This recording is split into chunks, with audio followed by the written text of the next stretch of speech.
Hey guys, this is just a separate video that I wanted to make. It has nothing to do with the video I made yesterday. I suppose in some respects, obviously, when I make the videos, it doesn't have to just be connected or associated with eating disorders.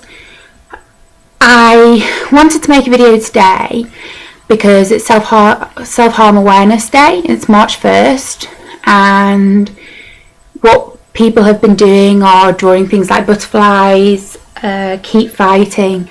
The colour is orange, so wearing something that's orange, I know that you can get little bands, and I've bought them for the girls in the group before, and it really has been, from what I've seen, a very successful day, especially across Twitter, Facebook, and I know that obviously there's a lot of activism with regards to Eating Disorder Awareness Week in the States, but I do feel that the Self-Harm Awareness Day has spoken and reached out to a lot of people.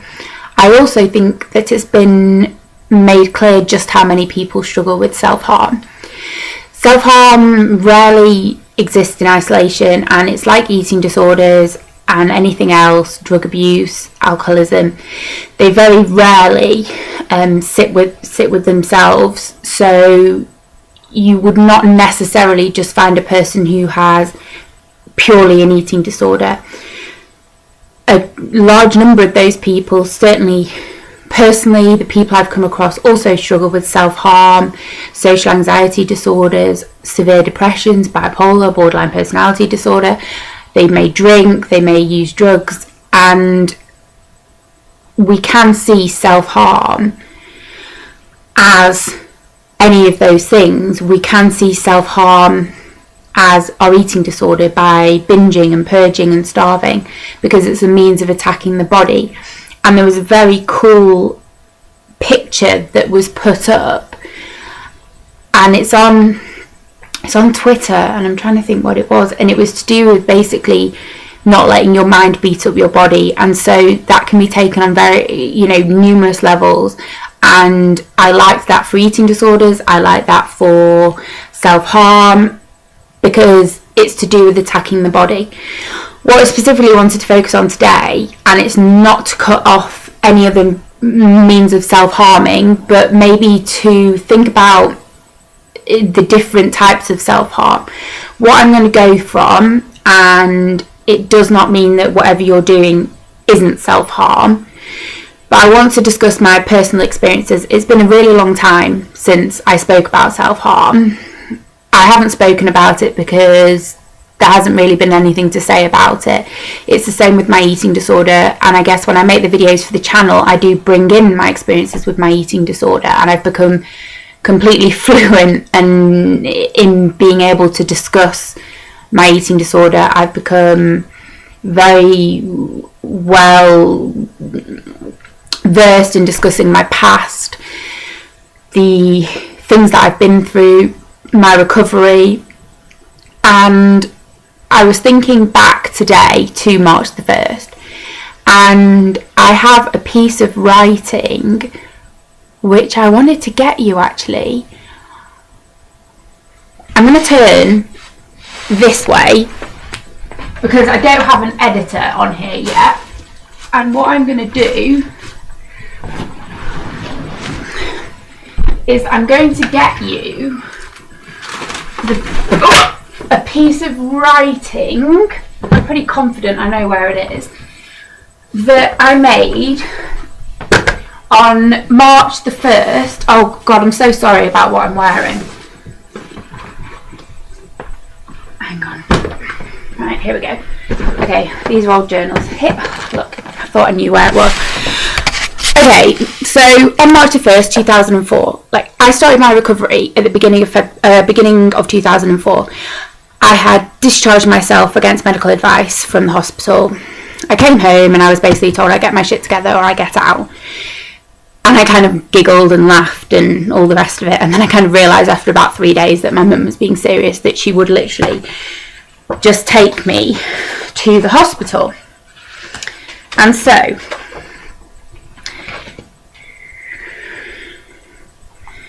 Okay, so what I've got here is, I don't know how clear it is for you.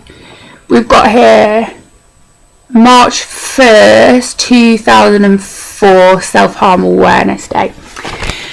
That was the first year that I became aware of Self-Harm Awareness Day. And I wrote about it and quoted a few things because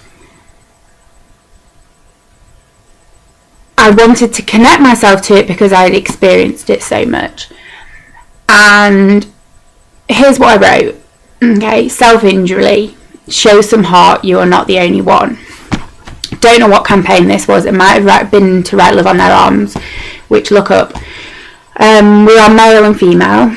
We are artists, athletes, students and business owners. We have depression, dissociative identity disorder, post-traumatic stress disorder, eating disorders, borderline personality disorder, bipolar disorder, or maybe no diagnosis at all. Some of us were abused, some of us weren't. We are straight, bi and gay. We came from all walks of life and can be any age. We're every single race or religion that you can possibly think about. Our common link is this: we are in pain, we self-injure, and we are not freaks. Which is a very, very powerful piece of writing. I don't know where it comes from, and I can try to find out. I think what's written here says it all. It says in a far more compact and articulate way what I would say about who suffers with self-harm. This is maybe something you can show people who you're trying to get to understand about self-harm. And whether you're getting help or you're not getting help, whether you've been diagnosed or not diagnosed, whether you're a teen or younger than that, whether you're older, whether you're my age, whether you're older than me, whether you're my parents' age, it doesn't mean that these people are not struggling with self-injury. Just because a person gets up for work every day and puts on a smile doesn't mean that they're not going home and self-harming. Just because somebody doesn't say anything to you doesn't mean they're not self-harming.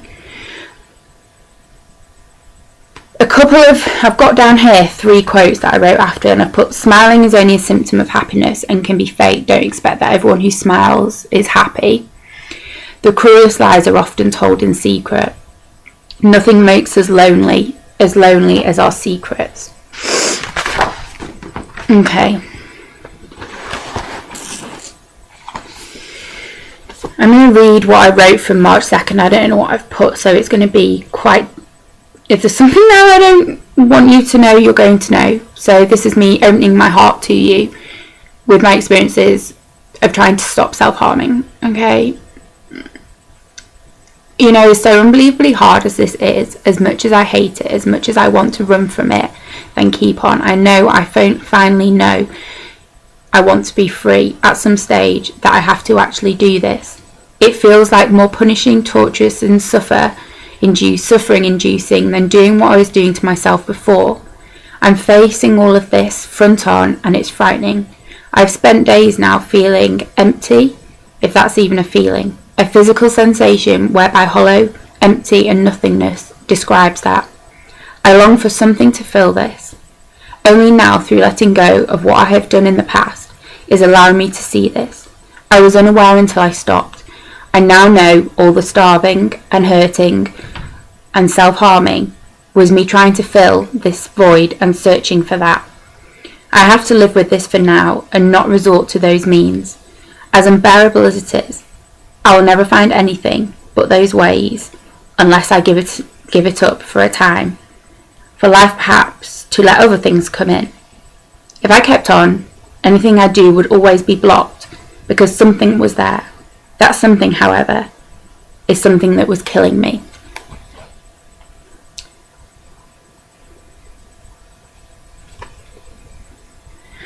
My mood is through the floor. At the moment, I feel deflated, flat, empty and aching. I am dragging myself about like a dead weight attached to this head. I sunk last Thursday. It's been over a week and no let up. I'm drifting with it, trying desperately to keep focus, but I feel myself softly slipping away, a disconnection that makes reality seem even more dazed. I'm not sure if I damage my body because I hate it, and I do, often massively. I detest my body, or if I'm trying to reach my mind and soul, which I also hate. I used to feel better about my body when I was very thin, but now I feel like I can't control it, increasing my self-loathing.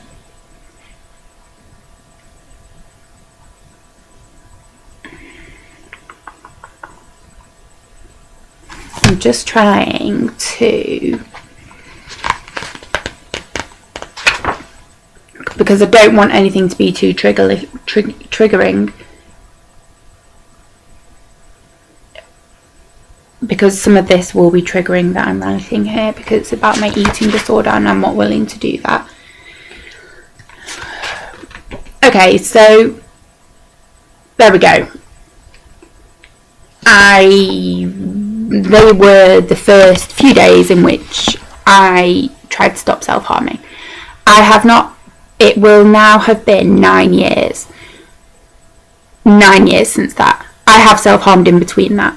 Of course I've self-harmed in between that. I've fucked up numerous times. But that was for me, in the same way I've got a note in a journal, January the 17th, 2004, which is when I sat here and I was like, what the fuck are you doing? And I decided to recover from my anorexia. I can't promise that I'm never going to self-harm again. I can promise that I will never deal with eating disorder issues again, because in that respect it's very, very different, because my mindset is completely that way, that I can barely remember what it was like to have an eating disorder. For me, it's been more difficult with the self-harm, because with the self-harm, there's a degree of detachment and dissociation. I feel like I know what I'm doing when I use eating disorder behaviours and have done, so I feel I have a full choice. I do have a choice in whether I self-harm or not. I, however, do have periods whereby I can't contain my mood, and that usually resorts, and has done in the past, to me using behaviours. And when I say behaviours, it can be, my main self-harm mechanisms are cutting myself, burning myself, hitting and bruising myself. So hitting walls, banging my head against a wall. And any of that type of very intense behaviour. Now, when we're looking at head banging and bruising myself and all of that type of stuff, we're talking about pretty impulsive stuff. That isn't stuff that I sit here and plan. When I haven't cut myself probably since 2007, and that was only a tiny bit, so that's been 6 years. I usually burn myself, and it's very prominent where I've burnt myself, and it's been very calm and it's been very soothing to get rid of agitation.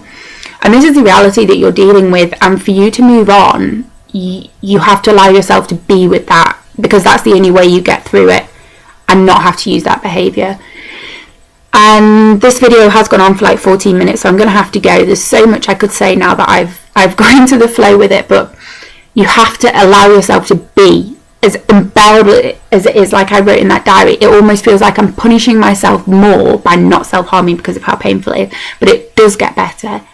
I now don't self-harm. I have no, it isn't a means of coping. I cope in ways that I believe are healthy, because it's reaching out to friends, family, my psychiatrist, medication and that type of thing. So I just wanted to make a video that was to do with self-harm, because it's Self-Harm Awareness Day. And if you've got any questions, email me. I'm on Twitter, and you'll find me under siajanewords. So I love you guys, and keep the message going.